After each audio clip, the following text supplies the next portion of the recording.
Hi, my name's Alexandria Lascavage. I go by Alex. I'm currently an income maintenance caseworker at the assistance office, so I mostly deal with food stamps, medical assistance, cash assistance, and things like that. Before this, I was an intake caseworker for Children and Youth Services for 2 years.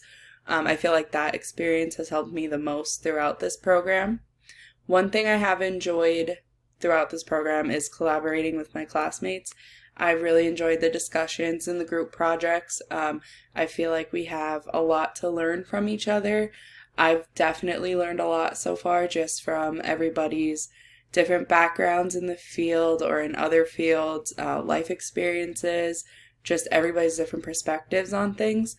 Um, One thing I am looking forward to in this class is learning more about the history of social work policy, how policies have changed, why they've changed, how they're applied, why they're applied. Um, I feel like this class will be very beneficial to all of us, so I am looking forward to learning with you all.